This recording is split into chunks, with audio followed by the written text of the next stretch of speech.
to start him by 12:05. And I don't need to, I think we just skip, we do the pledge, we do some intros, and then we just go right in, don't you think? Yeah, and Yeah. then we'll try to find a way to get you in. That's fine. I see more people coming in. Jared's really. Because I'm introducing people. You're too nice. Honestly, I'm really, truly.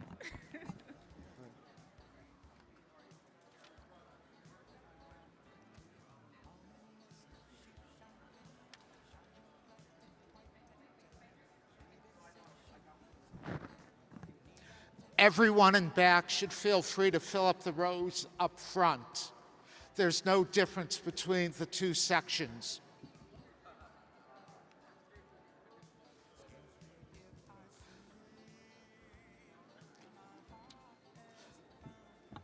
Once again, I'm encouraging people who are sitting in the back of the hall to move up front.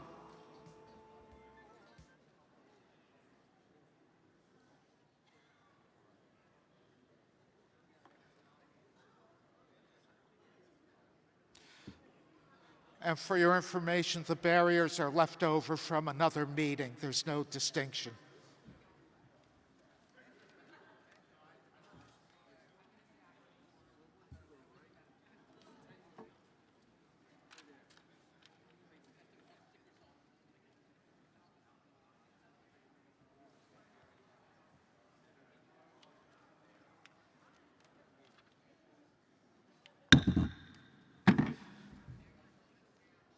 Let me welcome you to the second meeting of the Labor Council this week. I'm Stuart Applebaum. I'm the chair of the Labor Council, and my wonderful, delightful, amazing co-chair, Roxanne Brown from the United Steelworkers. And we're going to begin the way we always do at Democratic Party meetings with the Pledge of Allegiance. And I'm asking Jessica Garcia from the RWDSU to lead us in the pledge, because Jessica Garcia and Jared Karbowski, standing to her left, worked so hard in putting these meetings together, and I want to thank them both. Jessica. Good morning. I pledge allegiance to the flag of the United States of America and to the republic for which it stands, one nation, under God, indivisible, with liberty and justice for all. Thank you, Jessica. Thank you, Jared. You know, I know there've been a lot of amazing, wonderful moments already just in the 2 days of the convention. And I thought, I thought yesterday's speeches, especially by Michelle Obama and also by her husband, were amazing, were great. But I have to tell you, the thing that really excited me about this convention was on the first night when the hall was filled with signs that said, "Union Yes." And we should take a lot of pride in that, because it's because of the people in this room and the people you represent that the Democratic Party has become a stronger party for working people than it has ever been before. And we have to keep it that way, because, as I said on the first day, there is no Democratic Party without the American labor movement. And our values have to be the same. I'm going to call up Roxanne to introduce our first speaker. And as she comes up, I'd like to recognize one of our foreign guests who's here today, our brother from the Canadian Labour Congress. It's Executive Vice President Larry Russo. I don't see Kenny. Is he here? I don't see Kenny. He's here, but in the back. Okay. Good afternoon, Labor! Is Labor in the house? Is Labor in the house? All right, we got to make sure they know. Is Labor in the All right. It gives me great pleasure to introduce our first speaker this afternoon. Sisters, brothers, and siblings, we all know that organizing is the lifeblood of the labor movement. And if we don't organize, we what? We die. And the only way the labor movement could ever hope to take on almost bottomless corporate power is by speaking for more and more workers. Our next speaker has brought that attitude to his role as president of the IBEW. Is IBEW in the house? He's made organizing a top priority and goal of the electrical workers, and he continues every day to fight for his lifelong goal of winning better lives for workers. Please welcome a man his friends and allies call Coop, IBEW president and my friend, Kenny Cooper.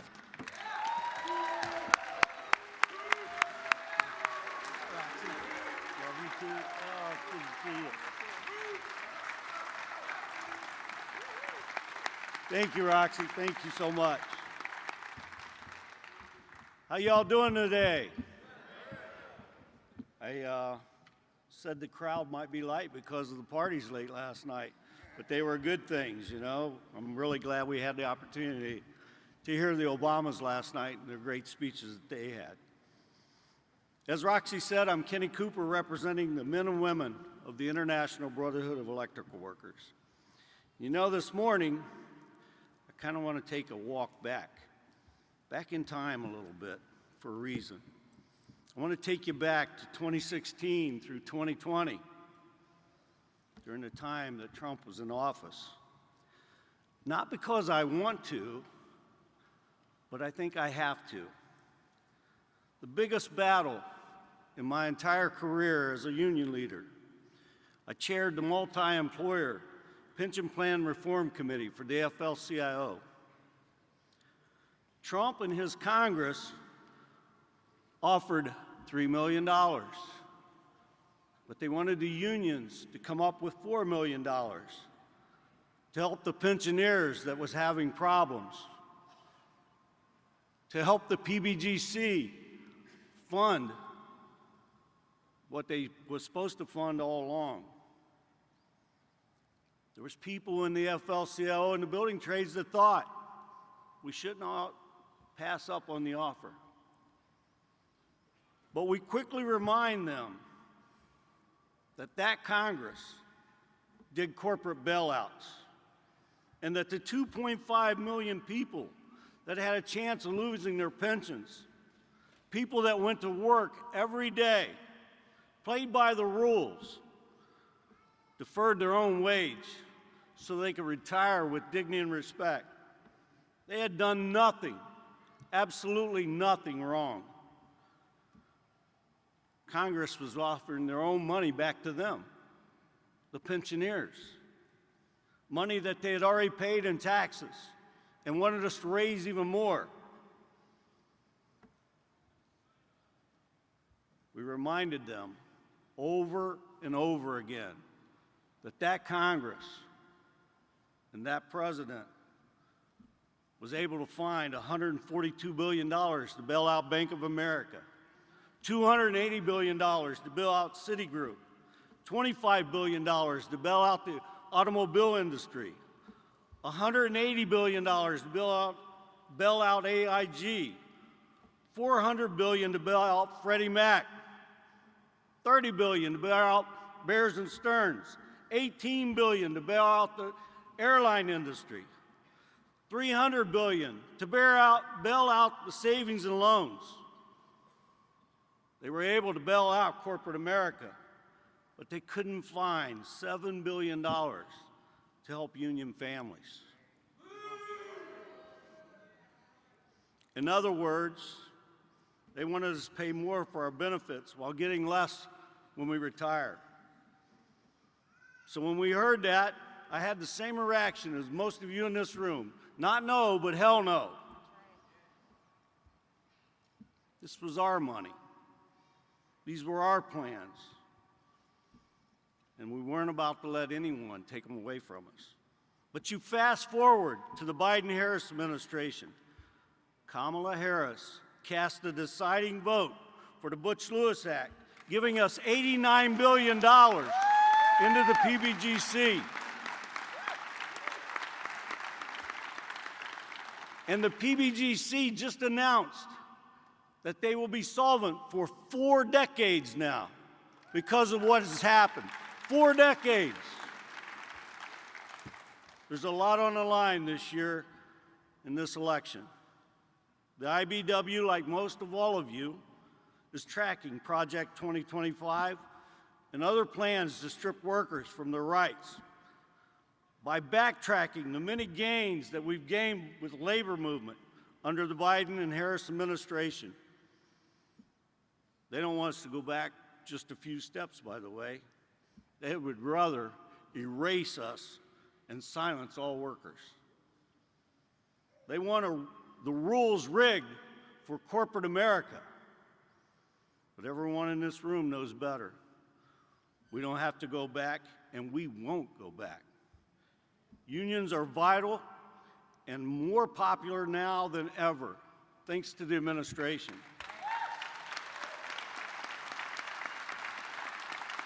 And electing VP Harris and Governor Walz is how we stay on track.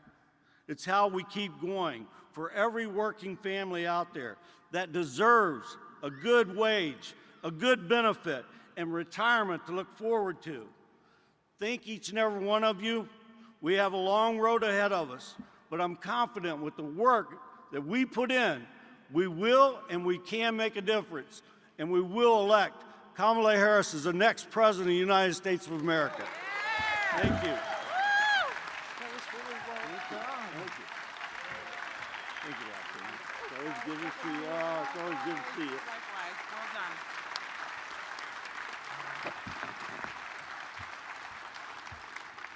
Thank you, Kenny. Thank you, Hoot. And thank you, IBW. I'm so pleased to welcome our next speaker. Not yet? Uh-huh.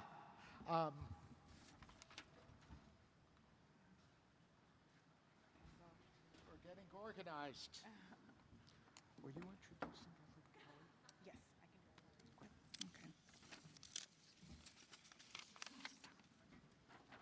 All right, we keep it fluid. Is AFG in the house? All right. It gives me great pleasure to introduce our next powerful speaker. A strong union needs a strong leader. And under Everett Kelly's leadership of AFG, over 400,000 employees of the Department of Veterans Affairs, Social Security Administration, and TSA won strong new contracts last year. And through his frequent op-ed columns at The Hill, he has emerged as one of the labor movement's most eloquent messengers. Everett knows what it takes to build a strong union, and he knows what it takes to win. So please join me in welcoming a strong fighter for all working people, AFG President Everett Kelly. Thank you so much. Thank you.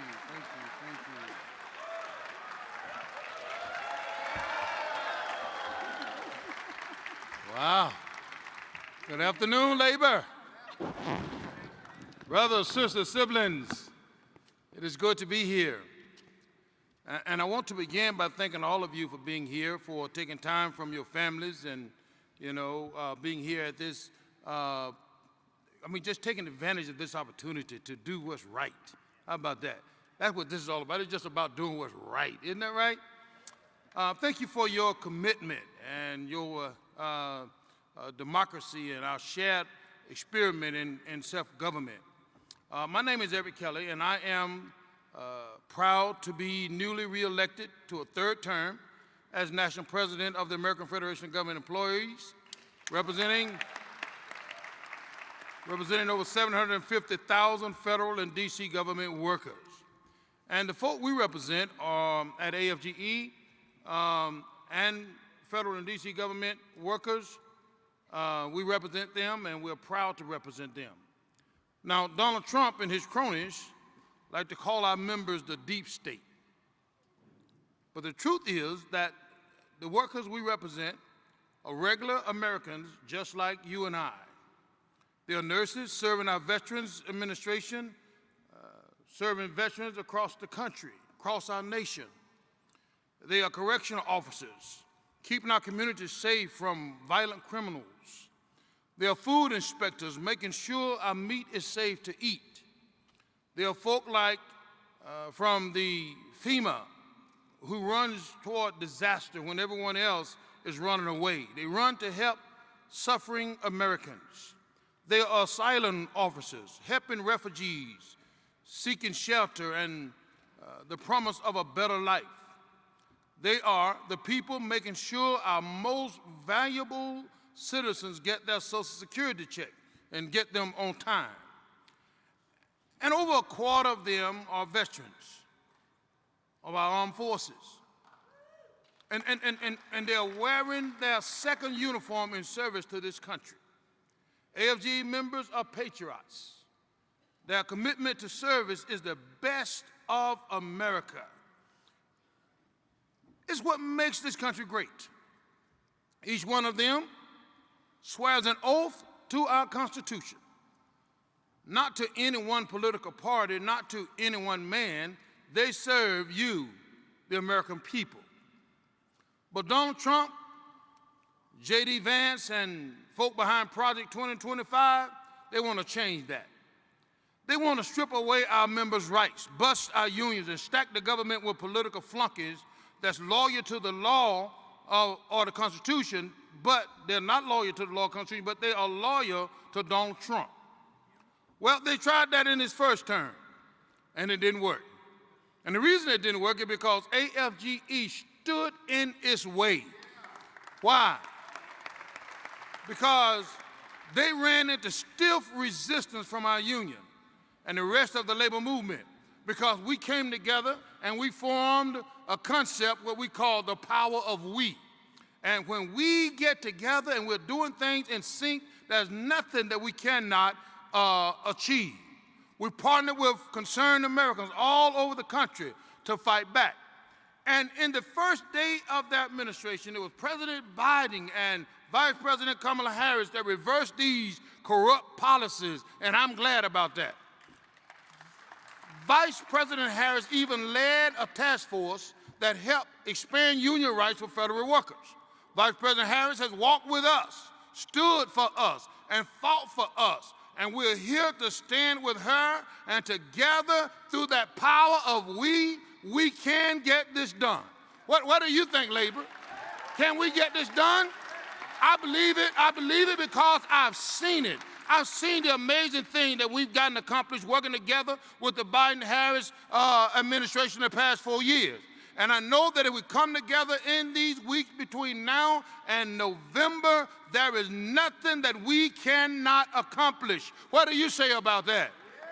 Now, let me be real with you for a second. FG members are looking at this election as a fight for their very own existence. You know, if Trump and the folk who wrote Project 2025 win power, they'll try to destroy our union. We know that. They tried it before. But this is what they don't understand. We are not going back. Let me hear you say it. Let me hear you say it. Let me hear you say it. Say, we are not going back.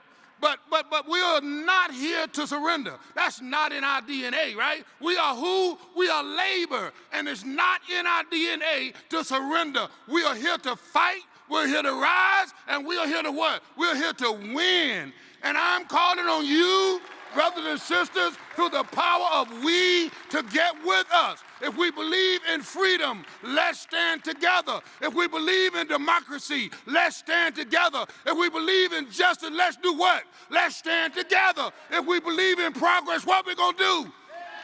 If we believe that we can get this job done, we're gonna stand together through the power of we. Let me hear you say we. We will get this done. I had a friend a few years ago around 2008 said, we can.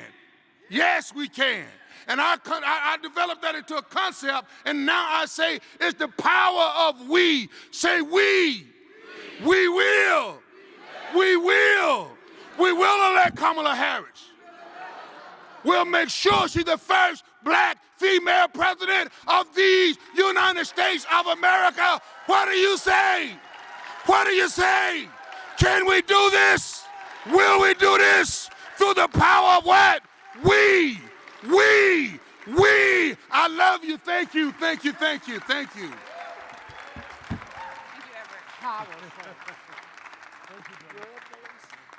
Appreciate you. Thank you, sis. Love you. That was powerful. And now we're going to hear from another powerful speaker. And I'm so pleased to welcome Bernie Sanders. His presidential campaigns and his sharp focus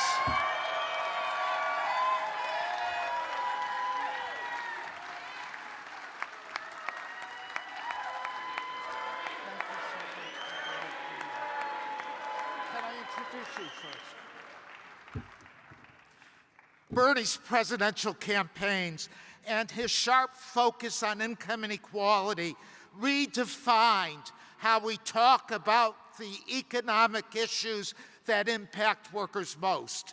His voice and leadership have engaged a new generation of voters who feel his passion and believe in his vision of a more economically just nation. Senator Sanders is one of the most effective allies working people have ever had in government. And he has been unflinching in taking on union-busting corporations like Amazon. When my union took on Amazon in Bessemer, Alabama, a fight that continues to this day, Senator Sanders was one of the first to voice his support, and we'll never forget that, like all of us will never forget what he's done on behalf of working people in this country. He is one of the most recognizable champions of working people we have today. Please join me in welcoming United States Senator Bernie Sanders.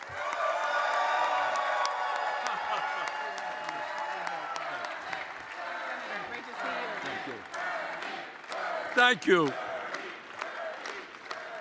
Thank you. Thank you. It is an honor to be with you, and thanks so much, Stuart, for that introduction. And let me just thank all of you for the work you do every day. I'm not going to tell you what you already know, what you're going to hear at the convention, what you're hearing today. Everybody knows that Donald Trump is an existential threat to democracy, to what this country stands for. In the next 2.5 months, we've got to do everything we can to elect Kamala Harris as our next president. We all know that. But the point that I want to make, and we all know that this is the most important election in our lifetimes for so many reasons, but the point that I want to make that sometimes gets lost in the chatter is I want everybody to remember that you are living in the wealthiest country, not only on earth, but in the history of the world, okay? And at the same time, as you're living in this extraordinarily wealthy country, you're also living in a nation at this moment which has more income and wealth inequality than it has ever had in our history. The people on top now are doing better than ever. The status quo is working extraordinarily well for them. You got 3 people on top own more wealth than the bottom half of American society. You got CEOs making almost 350 times more than what their workers are making. Over the last 50 years, because of disastrous trade policies and other policies, there has been a massive redistribution of wealth that's gone from working people to the top 1%. And here is a fact that almost nobody talks about. Despite the huge explosions that we have seen in technology and worker productivity over the last 50 years, such that everybody here produces a lot more than somebody did 50 years ago. You know what? Real inflation accounted for wages today are lower than they were 50 years ago. And that is why all over this country people are angry and they're frustrated. We're seeing a decline in our life expectancy, diseases of despair, people worried about their kids. So the main point that I want to make to you is we in the trade union movement, we are taking on not only the bosses, we're taking on a culture, an environment which says you are powerless. Ain't nothing you could do. We on top, we run it. We own the media, we will determine what you think you're supposed to think is important. And not only do we control the economy with more concentration of ownership than we've ever seen in every sector of this country. You got a handful of large corporations controlling it. That is why, by the way, one of Biden's best picks was Lena Khan at the head of the FTC. And we got to make sure that she stays in that position. But the other mythology that's out there is they say all of these people, you, me, Stewart, all of our demands are far left demands, just outrageous demands. We believe that health care is a human right. Whoa! I mean, how crazy can you get? It only exists in every other major country on earth. But in America, oh my God, who are these radical communists who think that health care is a human right? We think, are you ready for this one? I know, this is tough.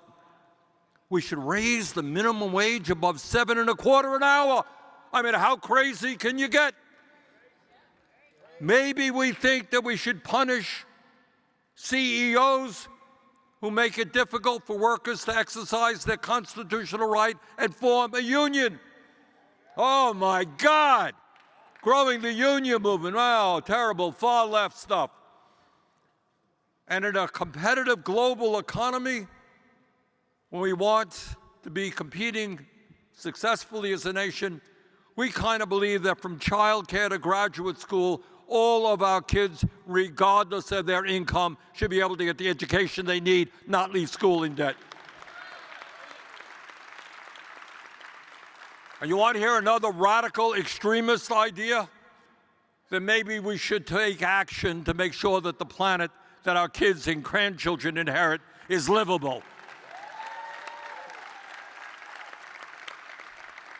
You know, we did a poll, and one of the things that, again, we are up against, and you please never, ever forget it, our demands are what the vast majority of the American people believe. You know, it's not a few union leaders sitting in a room coming up with some wild and crazy ideas. We did some polling recently, just to give you an example, and we did it to basically tell the world that our demands are not radical. We said to the American people, do you think we should raise taxes on the rich and large corporations? Over 70%, including a majority of Republicans, said yes. Should we expand Social Security benefits by lifting the cap on taxable income? We could raise Social Security benefits by $2,400 a year and make Social Security solvent for another 75 years. Over 70% of the American people, yeah, that's a pretty good idea. We asked another question. We said, and it's not just protecting Social Security, no, it's expanding Social Security. And then we asked on Medicare. We said, okay, Medicare is good, it works well, but it doesn't cover dental, hearing, and vision. Do you think we should cover dental, hearing, and vision? 70% of the American people said yes. My point on all of these things is our demands are the demands of the American people. And the question that I want everybody to think about, Stuart, you and everybody else of it, Roxanne, everybody. And it's a hard question. It's one we're not comfortable with. When you got a phony and a fraud billionaire like Donald Trump, why is it? Now here is the hard question, and don't slough it off. How come a majority of working class people are supporting him? What's going on? What are the failures of the Democratic Party that has allowed that to happen? What are we not doing so that working people would support a fraud and a phony and an anti-union, anti-worker person like Trump? And I think the answer is that a lot of people are hurting. 60% of our people are living paycheck to paycheck. I grew up, many of you grew up, my wife grew up in a family that lived paycheck to paycheck. That was what shaped my political views. And that's going on all over this country. People are working at starvation wages. They're worried about their kids. They can't afford housing. They can't afford health care. And they're looking at Washington and they say, do you know that I'm alive? Does anyone give a damn about me? And too often the answer is no.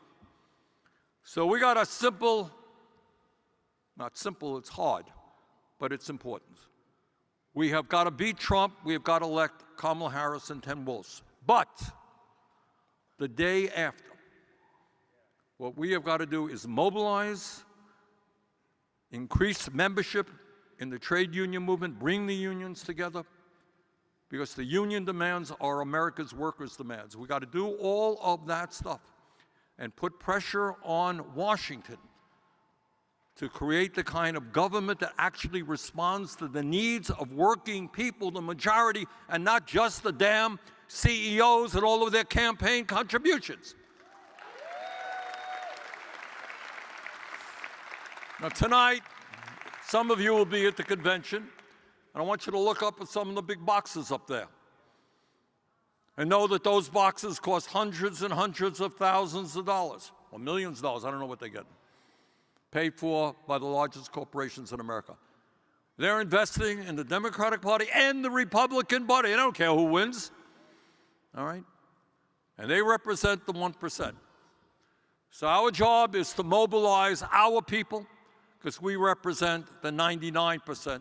Let's go forward. Let's create the nation we know we can become. Thank you all very much. Thank you so much, Leo. We'd love to see you. Okay, you got it. Stuart.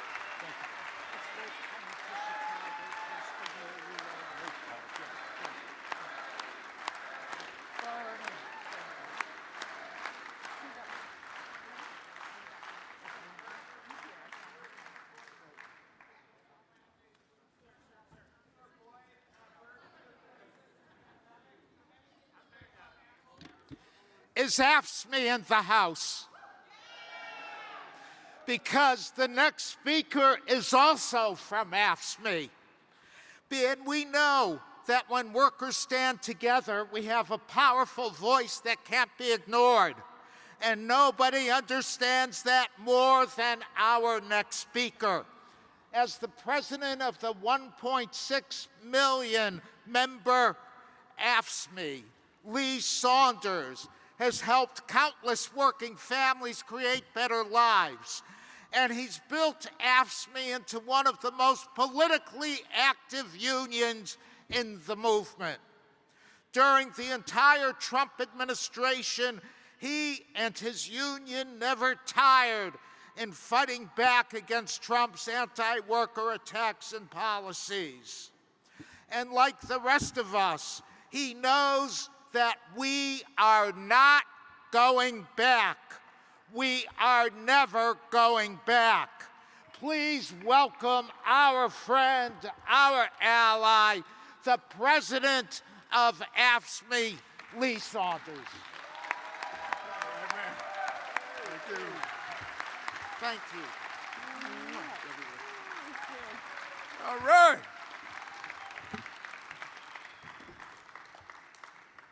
Let me ask you a question, Union family. Are you fired up? Yeah. I didn't hear you. Are you fired up? Yeah. We're going to win this. Make no mistake about it. There's my good brother, Lonnie Stevenson, there. Good seeing you, man. Good seeing you. I got to tell you, and I don't know about you, but I've been enjoying this convention from the start. Now we're a little bit past the middle and to the end. And I've been enjoying it because of the energy that you feel every single day, the energy that exists with the delegates of the DNC. That energy exists because we see a way to kick Donald Trump's ass in November. There is a way. There is a path. And we're going to do that. Now, I don't have to tell you what Kamala has done for all of us in her history, what she did in California, being the Attorney General, supporting working families, as Vice President, walking with the strongest and best president that unions have ever had, and that is Joe Biden. Make no mistake about it. But she was a part of that team. And we know the successes that we've had, meaning working families and unions, because of the commitment and the work that they do every single day. They believe. They believe in us. They believe in unions. They believe that workers must have a seat at the table to determine wages, benefits, working conditions, safety and health issues. They know that workers have to have that seat at the table. And we know that there are folks that are trying to take those rights away from us. It's no joke. You look at Project 2025. Now, I come from a union representing 1.4 million proud, everyday hero public service workers across this country. And in that 920-page document, it is clearly spelled out that they want to take away all of the rights that public service workers have right now. They want to take their union away from them. They want us to be invisible so they can tell us what to do every single day with no right and no privileges. It's in black and white. It's in black and white in that program, Project 2025.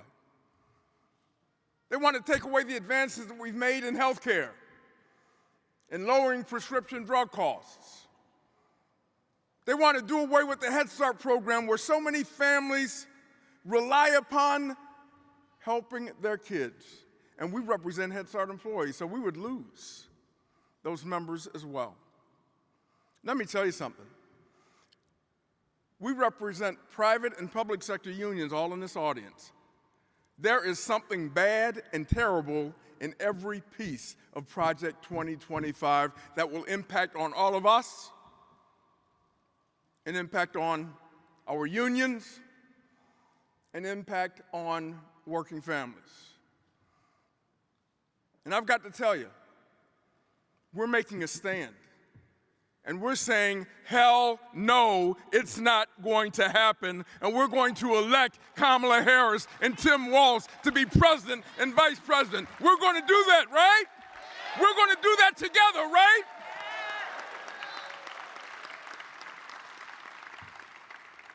Now, I'm the chair of the political committee of the AFL-CIO. And based upon the work that all of us collectively have been doing on that committee, we've changed substantially our program. With the help of the committee members, we have changed the program to reflect the fact that we've got to engage more with our members and with our communities. And we not only have to engage, but we have to kind of step back sometimes and listen to what they have to say. Listen. And then we communicate with them. And it is up to us to establish that kind of relationship, whether you're knocking on doors or whether you're going to work sites talking to members, going to community meetings. We've got to make sure that everybody understands what is truly at stake in this election. Now, I got to tell you, I think this is a great team. We had our convention in Los Angeles last week, AFSCME. We had 4,000 delegates there. 4,000. And you know who came? His first public appearance by himself. My good friend, my good buddy who has stood up for working families in Minnesota, Tim Walz was there. Tim Walz was there. And I can speak personally about Tim because I know him very well. He is one of us. He's a school teacher, a union member, a coach. He believes in supporting working families, not tearing them down. It's in his heart. It's in his soul. Just as is in Kamala Harris's heart and soul. So this is an unbelievable team. But let me tell you, we've got to leave this place. We've got to leave Chicago on Friday. And we've got to roll up our sleeves, and we've got to be committed to working the ground every single day. If we do that, we will win. We will win. But that's what we do, isn't it? And that's what we do best. Now I want to end this note with a personal story. I'm from Cleveland, Ohio. Anybody here from Cleveland? All right. Born and raised in Cleveland. My dad was a proud member of the Amalgamated Transit Union. He was a steward, city bus driver in Cleveland. My mom was a community activist back in the day. This was in the 60s. She would participate in demonstrations and strikes and rallies. So this just didn't happen with me overnight. Unions and community activism, that's in my blood because of my parents and what they taught me every single day. Now, I just talked to my mother this morning.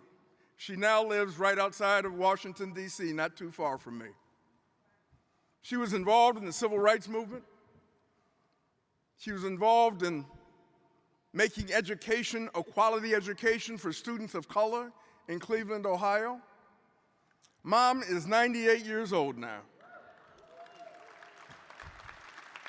And I had a discussion with her, and she knows I'm here. I've been talking to her every day. And I will tell you this, because of her activism, because of what she has experienced in her life, the fact that we had to fight for voting rights and civil rights in the African American community, because of her experiences, she is so excited about this election. And I am telling you this, come November, my mother, Jackie Saunders, is proudly voting for Kamala Harris and Tim Wells. And we've got to do the same thing. We've got to do the same thing. Are you ready? Are you ready? Are you ready to make your voices heard? Are you ready to fight like hell? Are you ready to kick some ass? Let's do it for the Harris-Walz ticket. Thank you very much.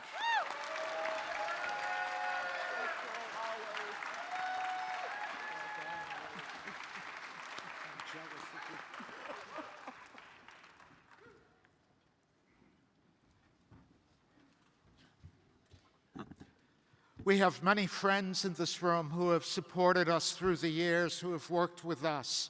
And I'm really proud to say that one of those friends served in the Obama administration as Secretary of Labor. And I'd like you to join me in welcoming the former Secretary of Labor of the United States, Hilda Solis.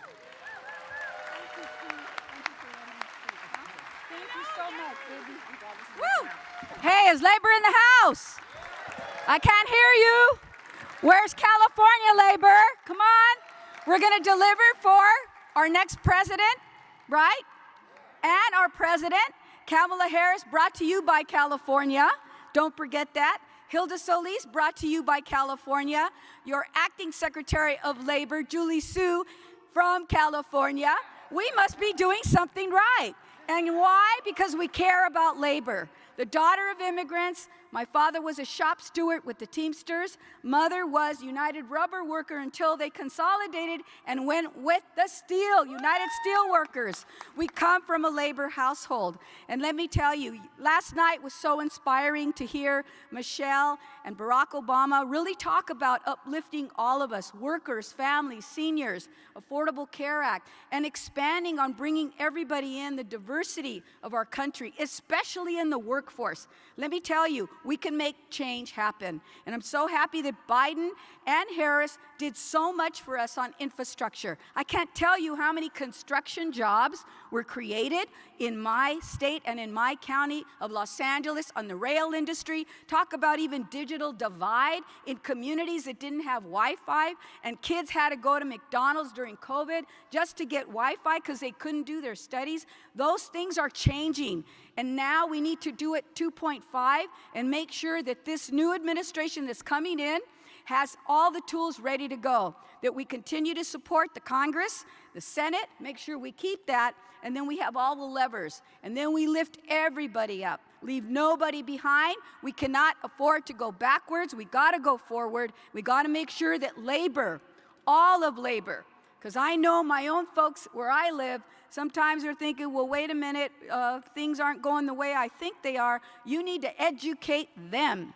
Educate them. We cannot go backwards. So please help us do the job, get it done. Labor is always there for us in our communities. You are the civil rights movement. You are helping to build back the middle class, and you have helped so many of us in our lifetime. Let's give it back where it belongs, in our neighborhoods, in our community. Keep the fight, and love you all. Muchas gracias, and sí se puede.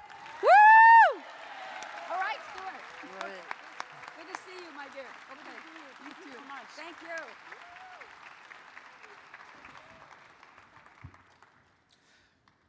Our next speaker is coming in her personal capacity. Because of federal laws, there are certain things I'm not allowed to say, but I am allowed to say that she's here in her personal capacity. And I'm really delighted to introduce our next speaker, the Honorable Julie Su. But I can't tell you what she does for a living. A distinguished expert in workers and civil rights, Sue has dedicated her career to advancing justice for marginalized and underserved communities. She is a recipient of the MacArthur Foundation's Genius Grant, and they chose well. And her body of work clearly demonstrates how worthy she is of that recognition. As litigation director at Asian Americans Advancing Justice in Los Angeles, Julie Su shepherded groundbreaking work representing garment workers, trafficked and exploited in the United States, which found both the manufacturers and operators accountable for wage theft. That advocacy led to the creation of the T-Visa program for immigrant victims of human trafficking. When she moved into government, she brought the same ferocity and creativity to her work. She made significant strides as California's labor commissioner, achieving record-settling enforcement results on behalf of low-wage workers.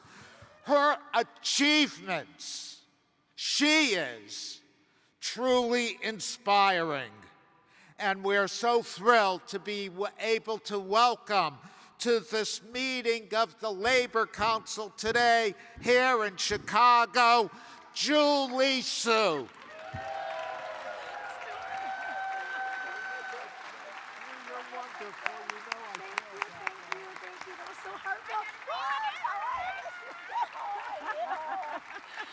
Oh my gosh! Labor in the house, how are you feeling? Woo! Fired up and ready to go. It is so great to be with all of you. Stuart, thank you so much for being a beloved friend, for your ferocity in every field. In my personal capacity, I love you. And it's just so wonderful to be here in my personal capacity. You know I love you, Rox. And I am so excited to be here with all of you. So let me just say a few things. The first thing is California in the house? I know. So many of us have known our future President of the United States for some time because we got to work alongside her. And I got to work alongside her when I was the California Labor Commissioner, doing everything we could to fight wage theft and make sure that the most vulnerable workers in our communities knew that government was on their side. And Kamala Harris was the Attorney General at that time who reached out to me and said, hey, let's do that together. Let's fight together. And it's just such a sign of who she is and how she works that she seeks partners, she seeks collaboration, and she knows that the most important thing the government can do is make sure that we're fighting for working people. That's who she's been, that's who she was as the US Senator, and who she's been as our Vice President, and who she will be as the next President of the United States. So it's very exciting to be in this space with all of you, to know that we have an opportunity to elect our sister to the highest office in the land. I just also want to say that a lot of times in elections, you know who the incumbent, you know who the Democratic nominee is, someone that we know, right? She's been the vice president. And you often have another candidate and you don't know exactly what that person's going to do, right? You kind of hear what they say, but you don't really know. This time we know exactly what the other guy is going to do. We know because we've seen it. We've lived through it, we've endured it, and he continues to double down on it, right? We know, and we know that we're not going back. And I just want to say that ticket's attempts to try to paint themselves as being on the side of workers, let's just be very clear. You can't be against overtime protections for working people and be pro-worker, right? You cannot be anti-immigrant and pro-worker. You cannot be pro-sexual harassment and pro-worker. You cannot be against voting rights and be pro-worker. Right? We all know that what working people do in unions is the biggest exercise of democracy, what it means to vote, what it means to choose, and what it means to work for the common good of anything, right? And we know that you cannot be pro-Elon Musk and pro-worker. And you definitely cannot be anti-union and pro-worker. So we know who's pro-worker and who isn't. And we know that we have a chance in November to elect and to continue with the most pro-worker, pro-union administration that we've ever had in this country, and this president and our new Vice President, Walz, is going to bring that to us, and we deserve it, and we're gonna make it happen. You all are gonna make it happen, because the way it happens is not because of commercials and advertisements, although those are important too. It's not because of polls. It doesn't happen because of even conventions like these, as much fun as we get to have, and we are definitely throwing a party here.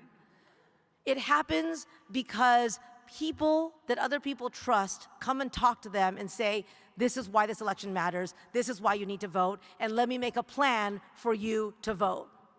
And the people in this room, I'm in too, right? I mean, I'm not gonna ever do anything that ask anyone to do anything I'm not willing to do myself. But for the next 11 weeks or so, this is the most important thing that we can do. So all of us, let's continue the good work on behalf of working people. Let's show them exactly what it means to have a pro-worker administration by electing President Harris and Vice President Walz, and we are going to get this done all together, labor, and it's going to be great. So we got 11 weeks, and then we're going to have at least 4 more years to really show what it means to build an economy and a country where working people do well. So thank you all so much. Let's get this done. I know we can do it together. Thank you. Thank you. Love you. Let's get it. Amen. So awesome. Thank you, thank you, thank you, thank you, thank you.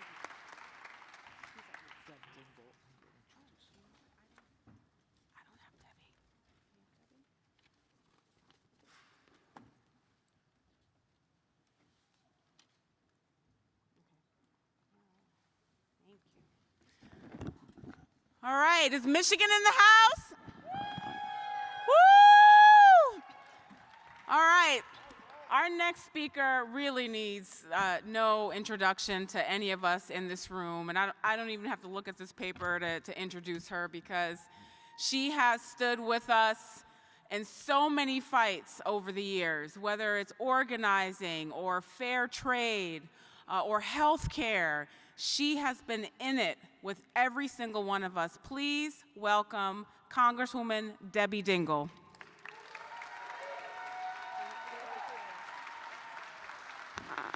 Good afternoon, brothers and sisters. And hello, Michigan. I love you all. You know, I'm going to be probably just a little different than some of the other speakers, because as you know, I'm kind of known for telling it as it is. And there is, without question, a new excitement in the air. There is more energy. There is more enthusiasm. When we're doing the kickoffs at the doors on weekends for door knocking and phone calls, getting a ton of volunteers. People are showing up.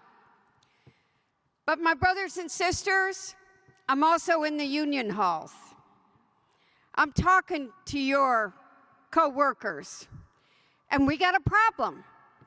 We've got a lot of endorsements up here, and we got to get into the halls and tell the story. We got to tell them what's at stake. Too many people do not know what's at stake. And by the way, too many people don't know what has been done by Joe Biden and Kamala Harris. How many jobs have been created? How pensions have been saved and protected? How benefits are there? How a whole hell of a lot of things have been done they don't get an ounce of credit for. I'm going to tell you a story. I love Michigan, and we have a lot of different unions come to Washtenaw County Community College and do apprenticeships in the summer. IBEW, I probably just shouldn't have named but I told the story earlier, so you'll forgive me, was having its big block party. And I always go, because I want to welcome everybody to Michigan, and I stop at a table, and and I say, where are you all from?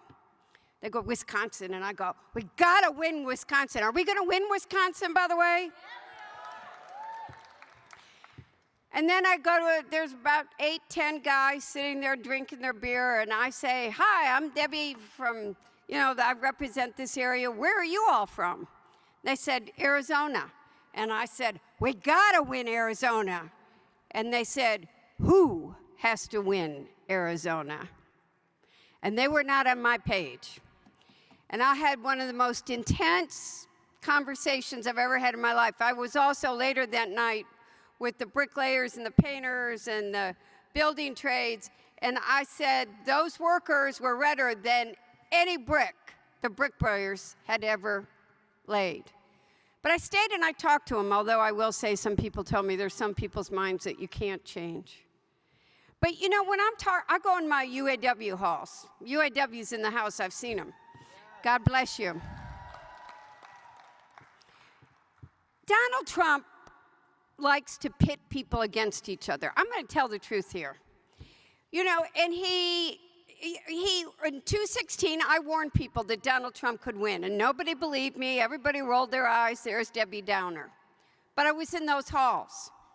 And Donald Trump understood that anxiety of workers who had seen their jobs shipped overseas. NAFTA was bad trade policy, and we got to have good trade policy, and Democrats have to lead the charge on that and making sure we are competitive in a global marketplace and those jobs are staying here in the United States, and we're bringing those jobs home. We got to do that. And China can't be allowed to build plants in Mexico and then bring them into the U.S. Absolutely not. We cannot have trade policy, and Democrats have to be out there telling the story. But Donald Trump made a whole lot of promises that he didn't keep. And anybody who doesn't understand who he is, I want you to look at his good friend, Elon Musk, who he is saying not saying he wouldn't put in his cabinet as his advisor. Okay, he wants to take the plants that he's got here that are non-union labor. Never, ever, ever forget that. And take those to China. And then, when interviewing the president last week on X, Donald Trump said anybody on a strike line should be fired immediately. That is the real Donald Trump. People do not understand. How many of you have heard of the Butch-Lewis Act? You know what it did. I have a lot of those pensioners that were in my district. I was I worked hard to get Butch-Lewis passed. Donald Trump wouldn't hear it, wouldn't listen to it. I had retirees crying in my arms. They didn't know how they were going to live. Butch was sick. Butch died. He was scared to death about what was going to happen to Rita. Donald Trump wouldn't listen, wouldn't help, and wouldn't do a damn thing to help on those pensions. Joe Biden and Kamala Harris got into office. We got the IRA passed, and we got the Butch-Lewis Pact inside that bill.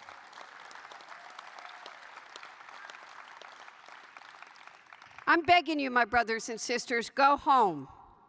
Go into your workplaces, go into your halls.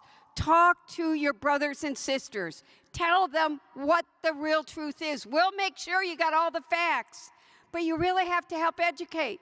Not enough people know what the IRA did or what the bipartisan infrastructure bill did or how many jobs it created or how prevailing wage is now there and that we're not letting people screw unions. Excuse my language, but those who know me know. We need you. So I am always honored to be here with all of you, but the people in this room and your organizations and your brothers and sisters can be the difference between winning and losing in November. I'm not on a sugar high. Michigan's still purple. This race is going to be tough. They're going to sling the mud. They're going to tell lies. Hey, I was at the rally in Detroit where there were more than 15,000 people I saw every one of them. I was there. He called it AI. That's what the fall's going to be like. They're going to throw out their hate. They're going to try to divide us.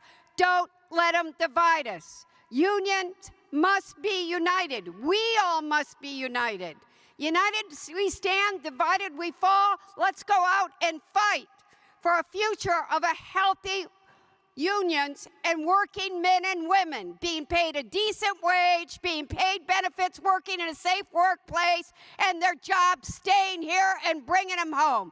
That's what's at stake. That's why I need you to go out and please tell the truth. Thank you. You're wonderful. You're amazing. Thank you, Congresswoman.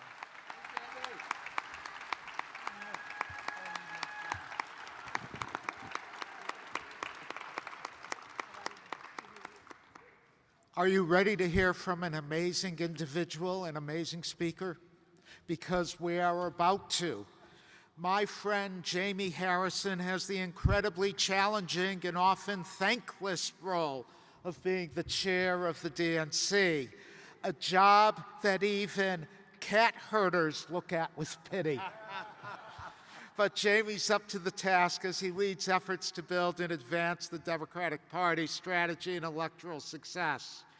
He's made history before. He was the first black chair of the South Carolina Democratic Party, and the entire nation followed his incredibly exciting campaign for the United States Senate from South Carolina in 2020. His leadership has demonstrated his commitment to expanding the Democratic base and voter engagement. He has prioritized grassroots organizing and innovative outreach strategies to build a more inclusive and active voter base. He's investing in state and local party organizations to strengthen the party's infrastructure to activate more voters. And he's advancing efforts to engage younger voters and minority communities, the results of which we've been seeing during this convention. In short, he's making a difference where we need it and when we need it the most. Please join me in welcoming the chair of the Democratic National Committee, our friend Jamie Harrison.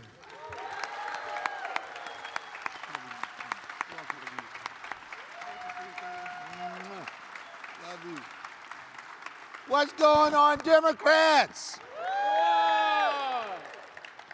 Well, as you can hear, I've been partying a little too much. I want to first and foremost say to Stuart and say to Roxanne how amazing they are in terms of leadership of this council. And it's a great time to be the leaders of the Labor Council at the DNC when you have the most pro-labor president and vice president in the history of this country. When I think about Joe Biden and Kamala Harris and what they have done, how they have stood side by side with labor, folks, it's not just lip service. The very first thing that this administration did was pass the American Rescue Plan. And yes, in the American Rescue Plan, we put shots in people's arms, we put money back in people's pockets, we opened up our schools, we made sure that the emergency officials had all of the resources necessary. But there was something else that was done there, and Stuart knows it all too well.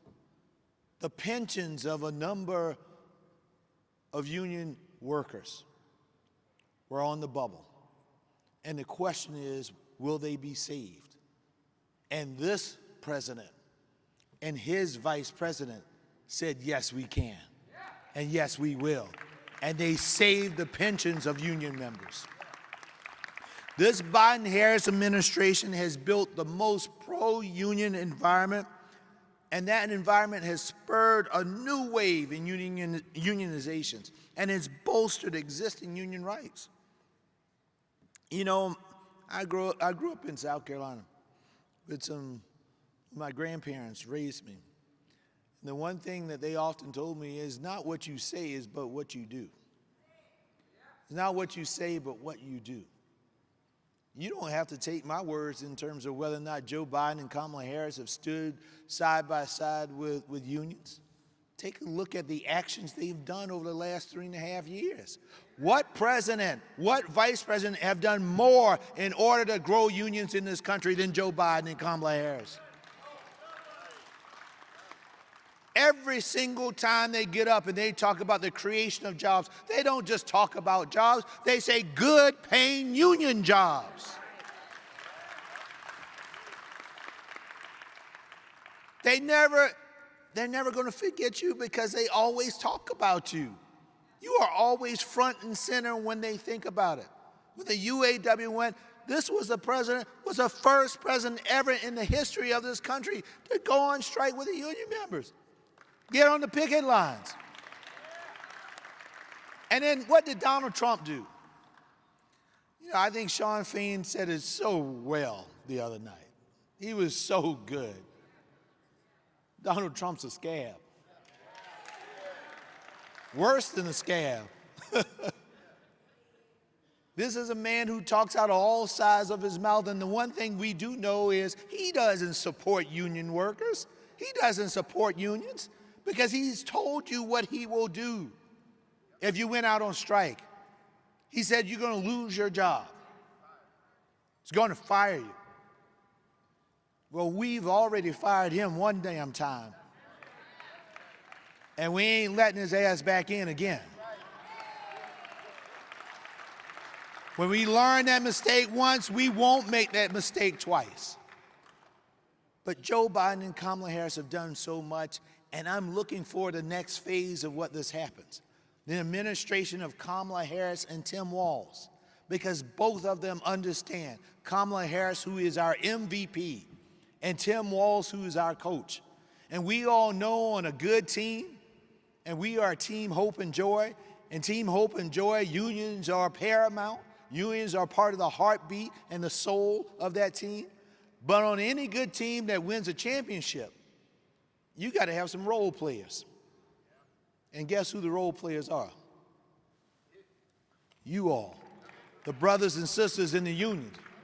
And we have a role to play in order to win that championship on November 5th. Debbie Dingle told you all, you got to go into those union halls, and we have to educate people about what is at stake in this election. What is at stake? Your livelihood is at stake. Your good paying union jobs are at stake. Your freedoms are at stake. Your rights are at stake. And we can't just sit around and say, well, maybe somebody else will do something. Michelle Obama told us about that last night. We have to be the change that we want to be. We have to do something. And nobody should have to ask us in order to protect our freedoms, in order to protect our rights, in order to protect our jobs and our livelihoods. We understand what's at stake. So I need y'all to play your role. Be that good role player on the team. Go out, knock on doors. Go out, register more voters. Go out and educate the folks in your communities, on your jobs. And then, my friends, we'll do what we got to do on November 5th. We will make the history that we know we can make. You know, the other side is a party built around fear. They want to make you afraid of everything, afraid to even get out of your own damn house. But we, my friends, we're a party of hope, party of hope and joy. They think our better days are behind us. They talk about making America great again, like America's greatness is anchored in her past. But we, this Democratic Party, is a future-thinking party, a future-loving party. We know that our better days aren't behind us, but our better days are ahead of us.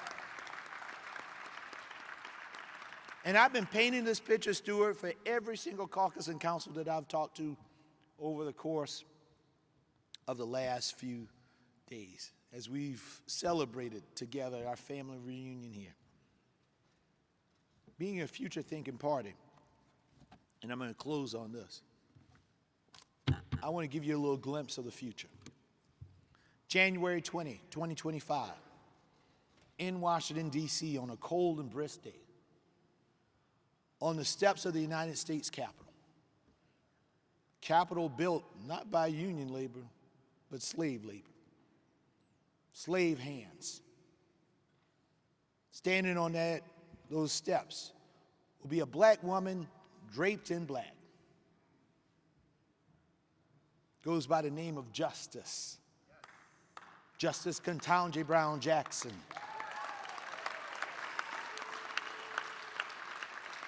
And Justice Jackson will be holding something. It'll be the Bible of Frederick Douglass.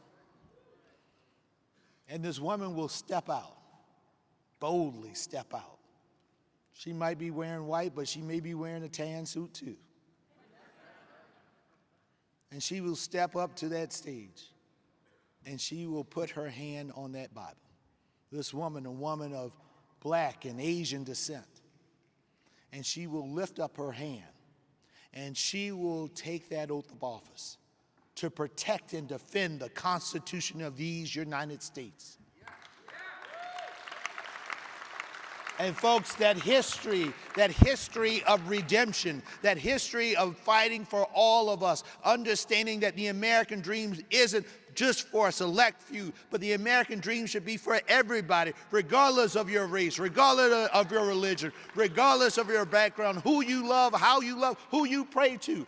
That is what this party fights for each and every day. Kamala Harris and Tim Walz are joyful warriors, and they need us right now. They need us to have their backs because, by God, they have always had ours. So the question, my friends in the labor movement, are you ready? Yes. Are you ready? Yes. Because you know if you are ready, you know we have to fight. And when we fight, we win.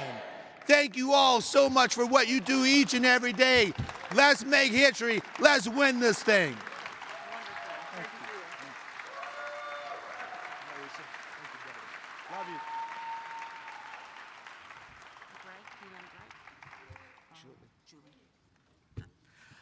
Our next speaker has been a labor and civil rights activist her entire life, growing up on picket lines and at union rallies.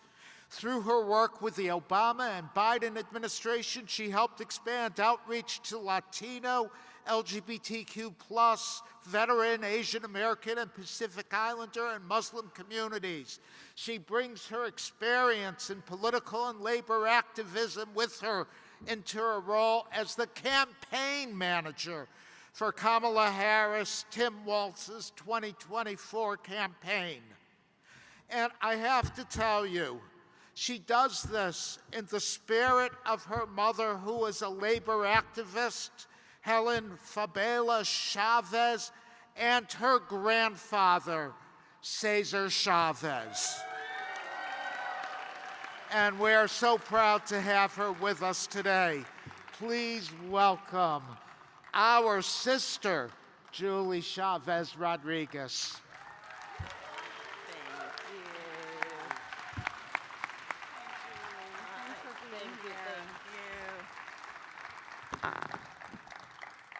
Good afternoon. I think it's afternoon now. I'm losing track of time while we're here in Chicago, but just thank you all so much. I just wanted to swing by to say thank you, thank you, thank you. It is always great to be amongst my brothers and sisters from labor, and I know what an incredible, incredible amount of work we've been able to get done together over the last several years. And we know how critical this election is. I don't have to tell you all twice what is at stake right now. I know you've heard it from so many speakers throughout the day. You've heard it from the convention stage. You'll hear Governor Walz again tonight. But we know that we are in a critical fight, a fight for our lives. And when I'm in the fight for my life, you know who I want to be in solidarity with labor, because you all know how to organize. You know how to get things done. And you know, at this stage in our campaign, as the chair mentioned, and thank you so much, Chair Applebaum, for that warm introduction, but you know, I know a thing or two about organizing. I had a master class being able to sit alongside my grandfather in House meetings or in the fields of California or in front of the supermarket.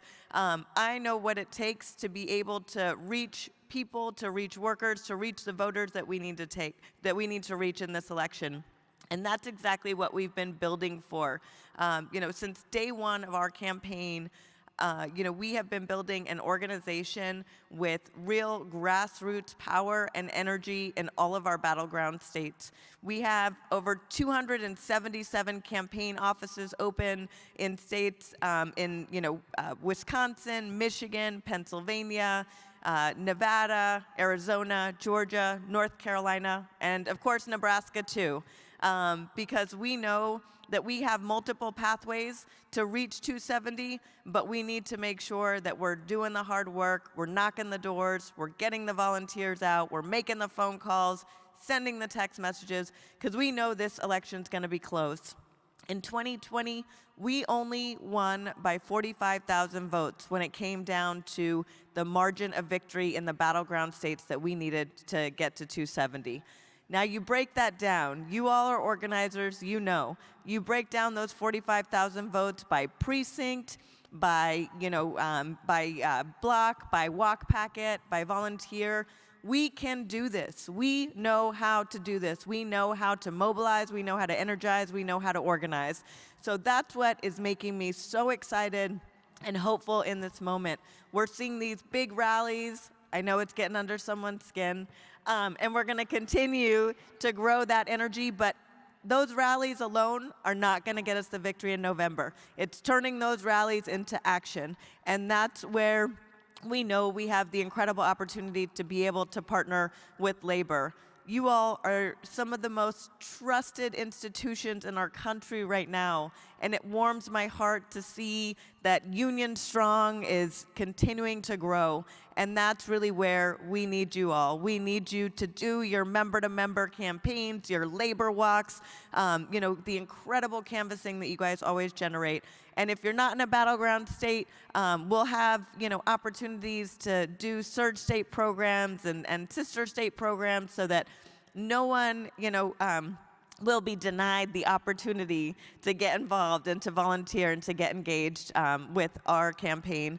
And so just thank you all so much for the incredible work that you've already done to date. I'm looking forward to the next 76 days, I think we're now till Election Day. And we're just going to continue to keep up the momentum and to make sure that we win big in November, because we know, again, that's what our families deserve, it's what our unions deserve, it's what our children and future generations deserve, is to continue the kind of incredible impact that we've been able to do together. So, the Vice President tells us all that when we fight, we win, and I am so excited to be in the fight with you all.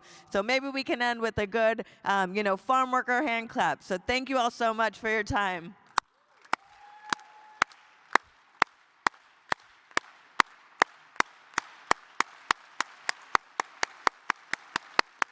Sí se puede.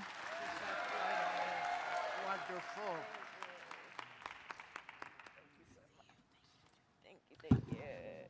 Ken Martin wears a lot of hats. He has a lot of titles. He is the chair of the Minnesota Democratic Farmer Labor Party. He is the president of the Association of all the state Democratic committees. He is a vice chair of the Democratic National Committee. And his unofficial title is perhaps the most important one for us today, and that is he has been a close confidant and a key architect of Governor Tim Walz's career. We also are so proud to have Ken with us because he understands the importance of labor and how we need to work together with the state parties to make sure labor's voice is heard within the parties and that state Democratic parties are full partners of labor in every state. Our friend, our ally, my great friend, Ken Martin. Hey, look, Ken, how are you? Good to see you. Hey, everybody. How you doing? Is labor in the house? There we go. Say, let's give it up for Stuart Applebaum and Roxanne Brown. They're doing great work here. I am Ken Martin from the great state of Minnesota, where we are the Minnesota Democratic Farmer Labor Party. Yes, we have labor in our state name, right, Lee Cutler? You know that. Listen, we are the 6th largest union state in the country. You may not know that about Minnesota, but we live our values, our union values, each and every day in the great state of Minnesota. You know, my old mentor and friend in politics was Paul Wellstone. Many of you knew Paul, who is a great friend of labor. And Paul used to say that we all do better when we all do better. And the all matters. The all matters. We're fighting for every single person. And each of you in this room are not just fighting for your union members. You're fighting for every worker so they have a right to become a member of a union. And we thank you for everything you do to lift up workers' voices in addition to your union. Now, Tim Walz's motto is One Minnesota. What does that mean? It's just a simple premise that no matter where you're from, no matter where you live, no matter who you love, no matter your socioeconomic background, that everyone deserves a champion, that no one should be forgotten, that no one should be left behind. You see, when we think about this now with the Harris-Walz agenda, this opportunity agenda, what does that mean? It means that we make sure that people can not just survive, but they can thrive. It means making sure that people can get ahead and not just get by.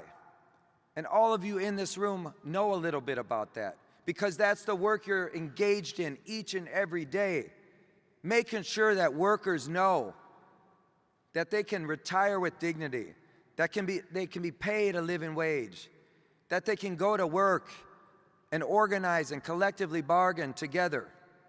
That's what you're fighting for. That's the hope you're giving to workers throughout this country. But let me tell you a little bit about Tim Walz, who I've known for 20 years. Because his ethos is not just One Minnesota. His ethos is also about making sure that we use power when we have it to make the biggest difference for as many people as we can. We had a one-seat majority in our legislature. One-seat majority, and I want to list off a few of the things that Governor Walz was able to do with our legislative leaders, because they believed that you should not bank political capital. What good is political capital or political power if you sit on it? Let's use it to make a difference. Let's use it to improve people's lives. Let's use it to lift up workers. Let's use it to lift up communities throughout our state and country. Because of Governor Walz in Minnesota, we passed the largest paid family and medical leave act in the country, which gives people up to 20 weeks of paid leave to take care of a sick one. We banned non-competes in the state of Minnesota. We banned captive audience meetings in the state of Minnesota. We passed the largest investment in our K-12 education system, and we passed the largest bonding bill putting workers to work throughout our state. That's what you do when you have power. You use it. You use it to make a difference. You use it to lift up people's voices, and you use it to build the unions and to build the middle class in our state. That's Governor Walz. And let me say, as someone who's known him a long time, I will tell you, he's just as authentic as he seems. He's more comfortable in a camo hat and a t-shirt than he is in a suit. He's more comfortable in a fishing boat than he is in the halls of the Capitol. And let me tell you, he's more comfortable on a picket line with union members than he is negotiating across the table from the rich and the powerful who are trying to screw workers. I can tell you that much. That's our governor, Tim Walz. So let me just end with this. We've got 76 days left, folks. Keep your foot on the gas. Let's run like we're 20 points behind, even if we're 20 points ahead. If we do that, if we're willing to work for Kamala Harris and Tim Walz, we will win on November 5th, and we will continue to build this country the right way. Thank you so much, everybody.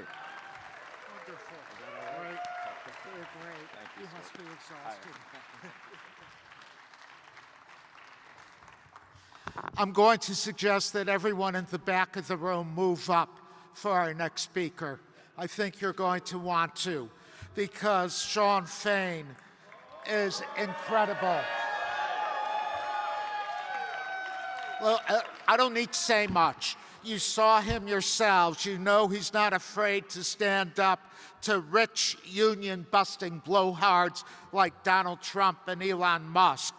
And you know he's not afraid to call a scab a scab. When he spoke out in the UAW strike, he spoke out not just for his own members, but for every working person in this country. And his victory made a difference for all of us. I couldn't be prouder to have our brother here today with us. Sean, thank you for being here, and more importantly, thank you for your voice and all that you are doing for the American labor movement and for working people everywhere.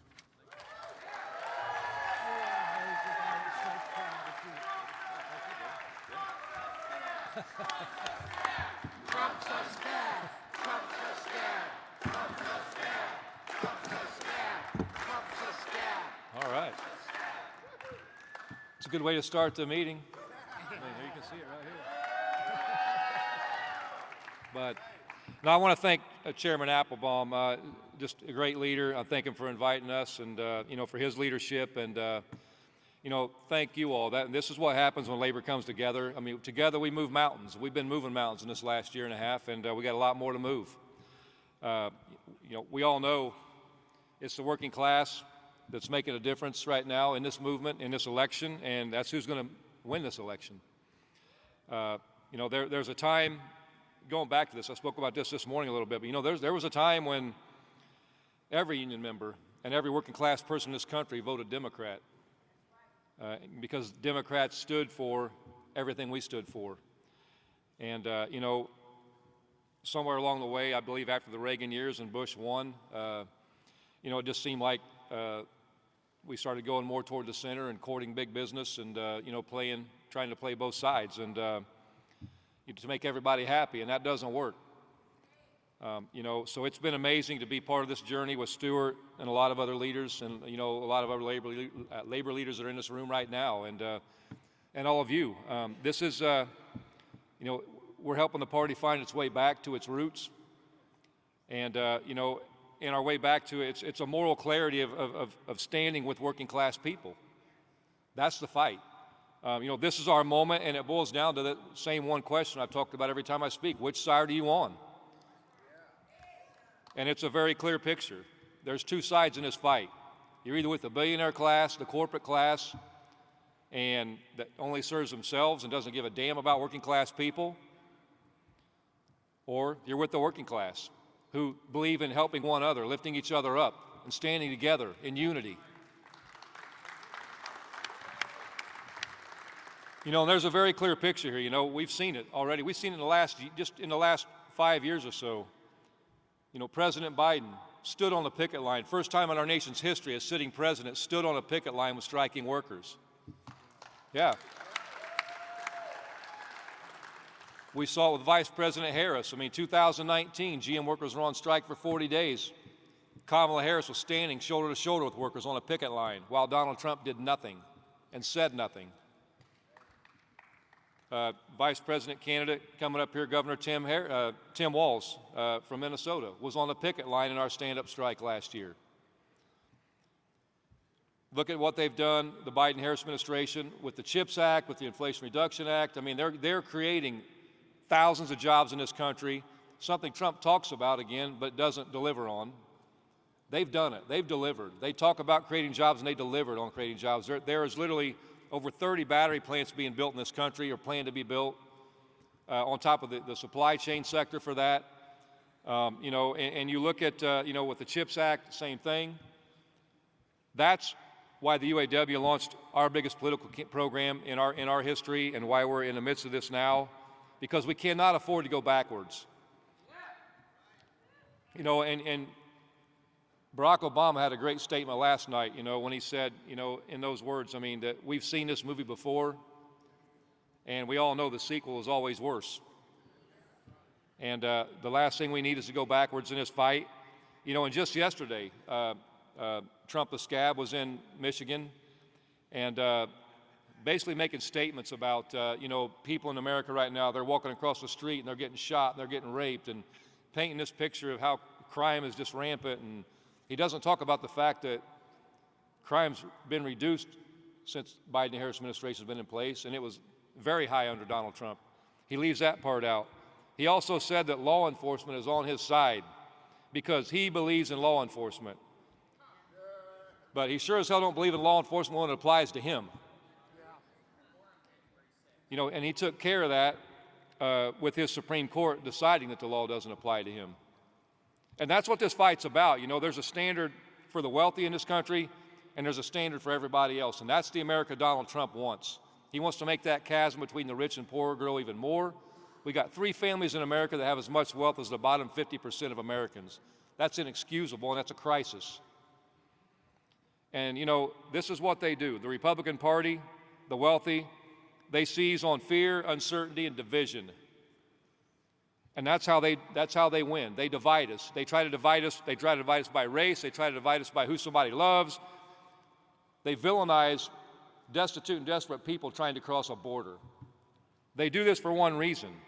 They want to dehumanize people, and they want working class people pointing the finger at each other for the blame for all the misery we're going through right now, rather than pointing at where it belongs, on corporate greed run wild.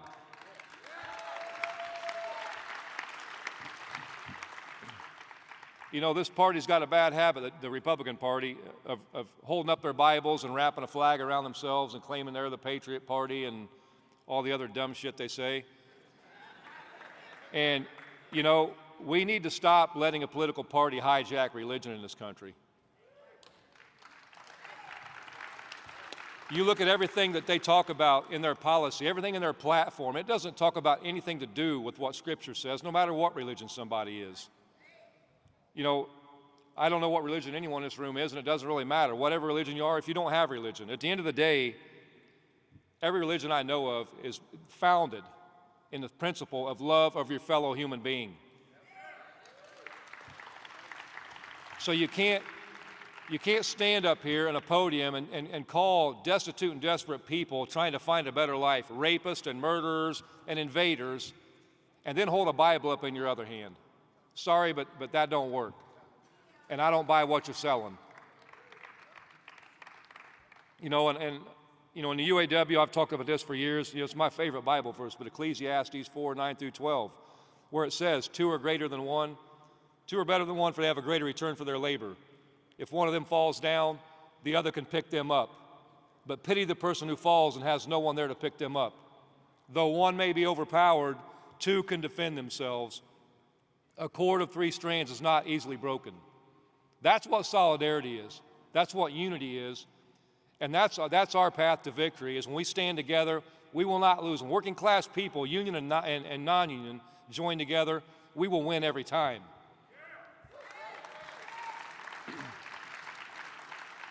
You know, we're on the right side of this fight. We believe in unity, not division. And when we stand in solidarity, we will win every battle we face. And I know this, working class people in this country, union or not, they're fed up. They're fed up with being lied to. They're fed up with people trying to divide this nation. And that is the beauty of Kamala Harris and Tim Walz's campaign and the Democrat Party platform right now is we're preaching unity, we're preaching coming together, and Donald Trump is just sowing division every time he speaks. And the thing is, in this whole fight, you know, talking about unity and solidarity, it's working class people and it's organized labor that leads the way in this fight. That's our obligation to humanity, to lead that fight. And that's our path to victory.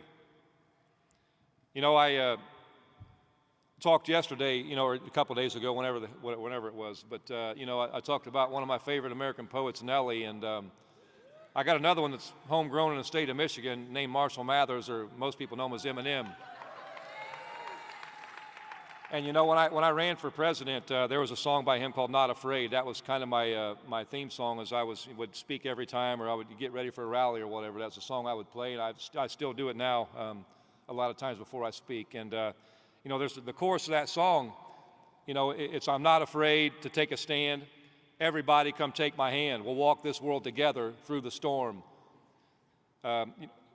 Whatever weather comes along. I'm letting you know that you're not alone. Holler if you feel you've been down the same road." And I mean, that is the working class plight. That is our path. I mean, we've all seen tough times. We all know what it is to live paycheck to paycheck. And that's who moves this country. And the politicians and the leaders of this country that understand that and focus on that, and they focus their agenda on that, they'll win by massive landslides every time they run if that's the focus. But when we get sidetracked, we start focusing on corporate greed, we start considering a corporation to have the same rights as a human being, you know, the party that claims to be the party for life, I mean, they claim that a corporation has the same rights as a human. It doesn't. A corporation is not a human, you know, and so that's how we're going to win this. We stand united. We stand together, you know, in solidarity. We have to stand up. We have to speak up and show up and deliver in a big way. So, you know, the UAW is excited as hell to be in this fight with all of you. And, you know I don't even have to ask this question, but I know you're all ready to stand up, speak up, and show up for Kamala Harris and Tim Walz. So let's get to it and let's win this thing. Thank you. Go ahead. It's very wonderful. You know, Pope Francis did a conference a few years ago for labor leaders and religious leaders. He said it's very about the same thing, solidarity. Yeah, you bet. Yeah. Yeah, thanks, brother. Yeah, thank you. Yeah, thanks.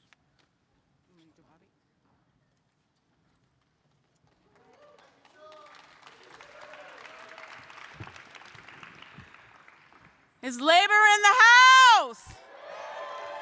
Is labor in the house? Is Virginia in the house? All right.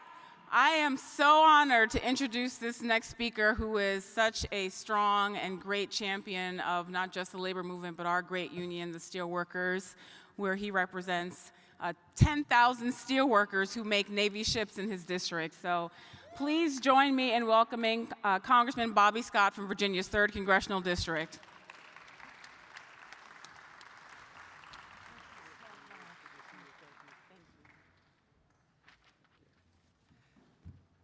Roxy, thank you for the kind introduction, and thank you for all that the steel workers do at my hometown shipyard.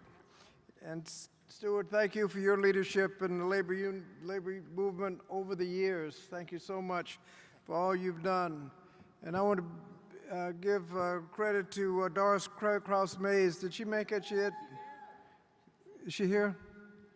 Doris Krause-Mays is longtime leader of the AFL-CIO in Virginia, and has done a tremendous job. Also want to say thank you to Mark Pocan and Debbie Dingle, who have done a great job with the House Labor Caucus. They have reminded people that when you join a union, you make more money, you get better benefits, you work in a safer workplace, and everybody knows that even non-union members benefit, because the 40-hour work week wouldn't be there, and other kinds of child labor laws wouldn't be there if it hadn't been for labor, for organized labor. And also, everybody knows you also get equal pay for equal work under a union contract. Women don't get paid less than men. Blacks don't get paid less than whites. It's an equal pay for equal work. So I want to thank you for all that you do over the years. Now, this is an important election. Both parties have a clear vision for the direction they're going in. We can live after this election in a world where the PRO Act is the law of the land, making it easier to join a union, or you can have anti-union leaders making the rules under Project 2025. We know we can do better. We know that the Biden-Harris administration has had workers in mind. More jobs by the end of this 4 years. Joe Biden and Kamala Harris would have created more jobs in 4 years than any Republican president has made in 8 in the history of the United States. And the other side lies about their great economy under the former guy. When was the last time you saw long lines at the food bank? When was the last time you had trouble finding some toilet paper? That was under Trump's great economy.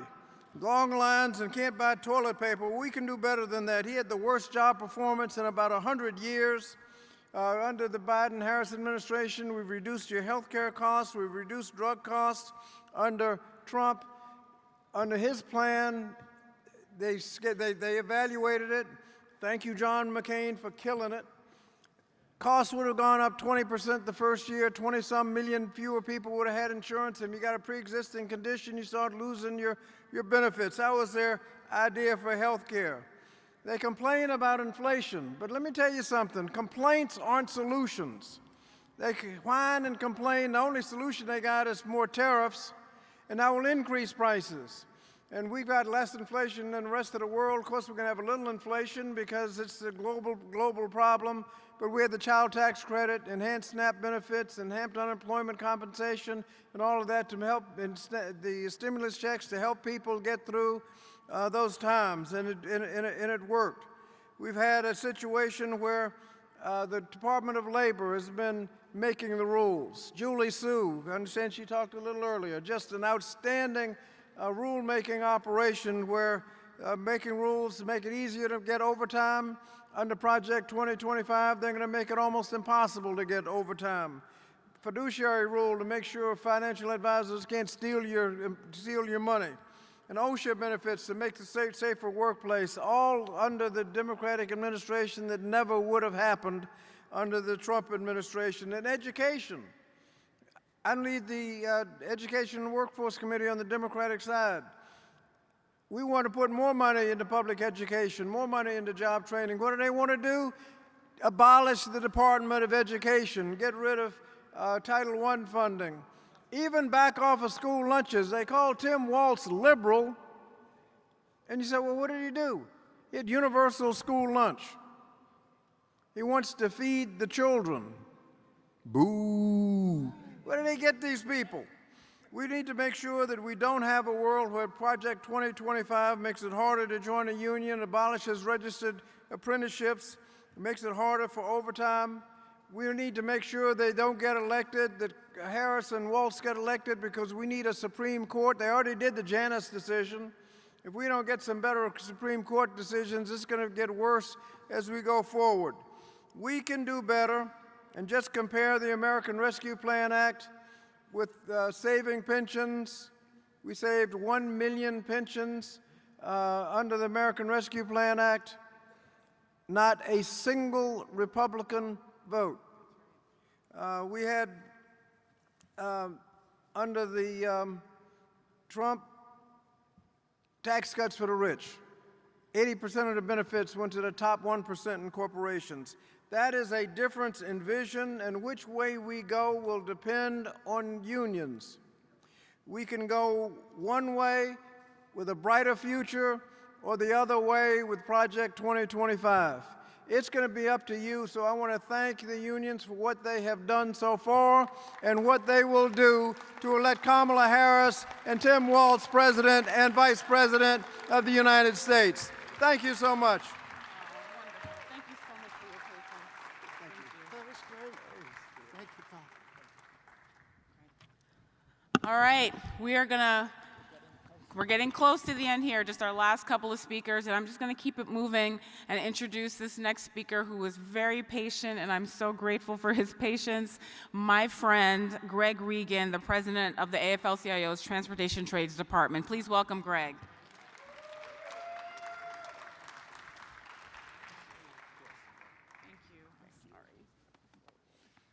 All right, thank you. And I will be brief, even though the list of accomplishments from the last 3.5 years is very, very long. I'm lucky enough to represent 37 unions across all modes of transportation. The accomplishments that we have, whether it be the American Recovery Act, which saved entire industries, and not only saved the industries, but made sure that all of that aid went directly to workers, to payroll and benefits, whether it be in aviation or transit or passenger rail. And then we had the largest investment in the history of transportation, the largest investment in public transit, in the infrastructure law, the largest investment in airports, in passenger rail, in high-speed rail, things that are going to move our country forward for decades.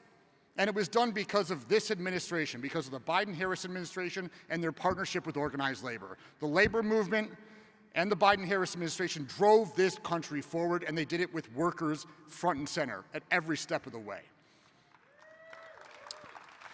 And beyond the legislative accomplishments, I don't think it can be overstated how much the focus on union workers, the fact that we had a president and a vice president who are willing to say that they are pro-union, that they want to see union jobs created, that they want to push this forward, that has a real impact, a real impact.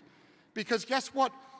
When we're about to write out checks, when you have private companies or you have states that are looking to get money, whether it be for airport investment or for high-speed rail, and they know that they have a union president and they've got a union secretary of transportation who's going to be making those judgment calls and writing those checks, they know it's going to behoove them to partner with labor and that we can be an ally for them.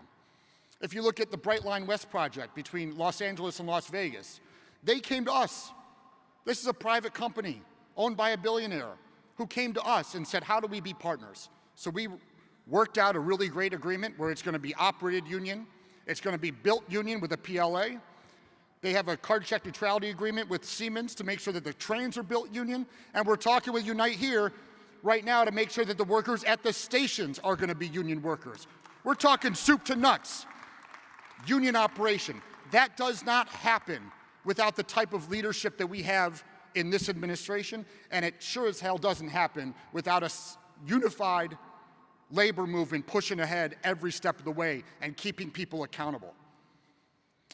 But here's the problem. All of this accomplishments, everything that I've just talked about, I view that as a down payment. It is very easy to go backwards. It is very easy. And I know corporate America and a lot of other folks are out there hoping that this is a blip in the radar, that this type of commitment to union workers is just going to recede into the background. But we cannot let that happen. And the only way it doesn't happen is with the full voice of the labor movement pushing this country forward, holding our leaders accountable, and electing people that are going to make sure that we continue this momentum forward. This cannot just be a blip on the radar. It cannot just be one investment. This needs to be a starting point, a launching pad for how we build a stronger country and a better economy. And I look forward to working with my sisters and brothers in the labor movement to make sure that we keep this going, that we elect Vice President Harris to the next job, and that we keep this momentum moving forward so that we can have a better economy for all the people that we are lucky enough to represent in the American labor movement. Thank you all. Let's go get this done.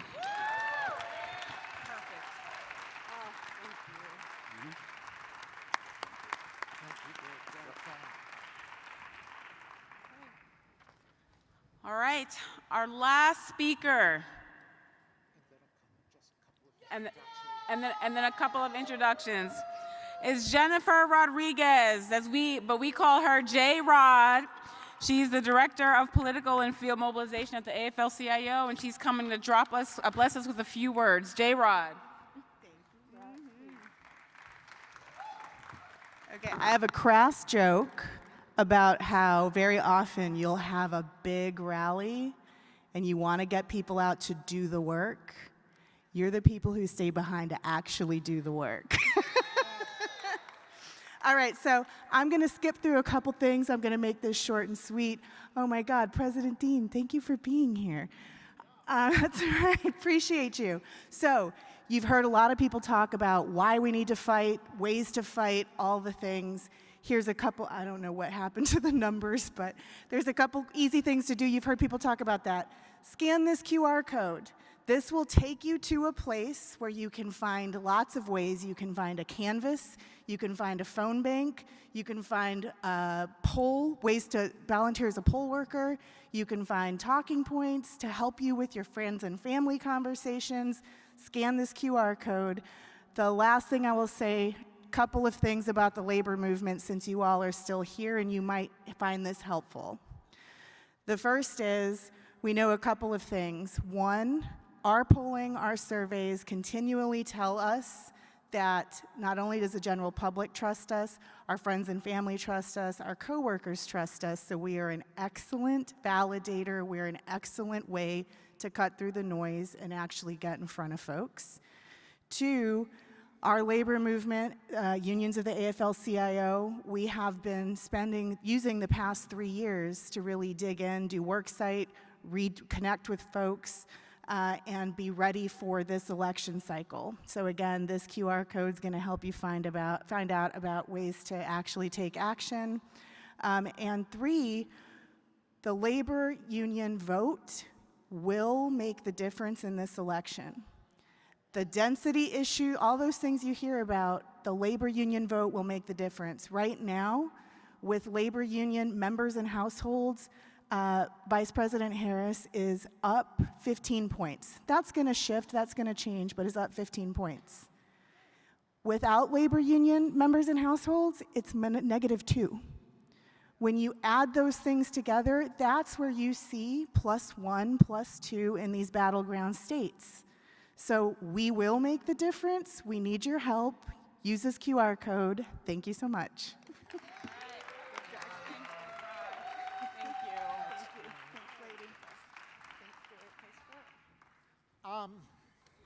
Elaine, are you here? Elaine, do you want to just say a word or two about Mayor Steve Williams of Huntington, West Virginia, who is running for governor of West Virginia? And are the young Democrats still here? Austin, do you want to come up? And these are our final two speakers. And they're just taking a minute each.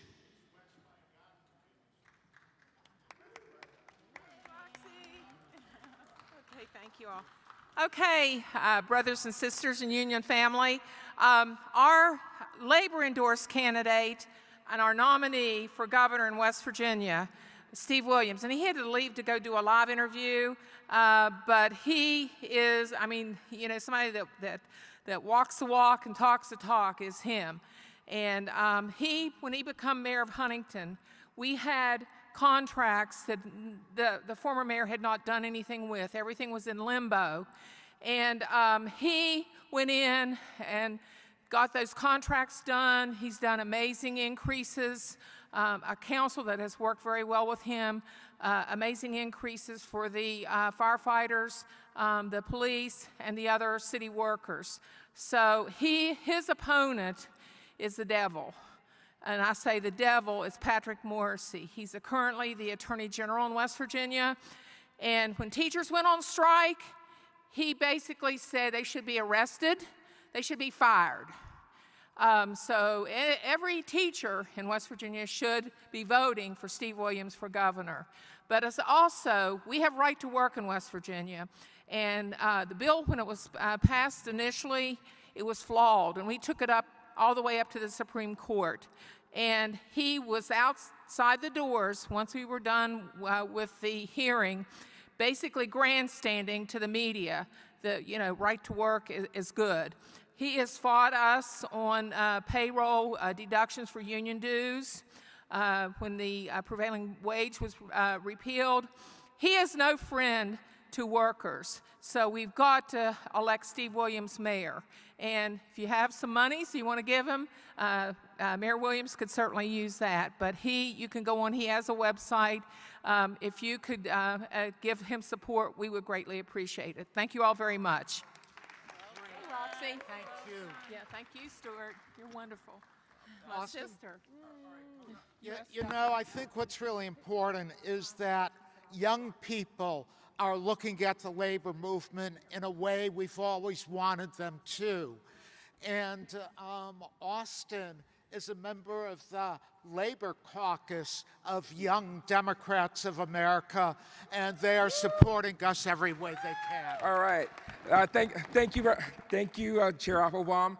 I'm Austin Jackson. I am the Southern Region co-director for the YDA Labor Caucus, the former president of the Young Democrats of South Carolina, and I am proof positive that unions exist in the state of South Carolina. The Young Democrats of America is the Democratic Party's youth wing, and it's open to all Democrats under the age of 36. The Labor Caucus organizes all whiteys who are passionate about the labor movement and advancing the cause of solidarity in our workplaces and with working families.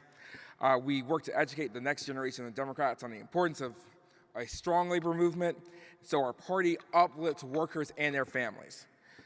We've held informational events on pro-labor legislation and mobilized whiteys to support picket lines throughout the country over the last year and even before that.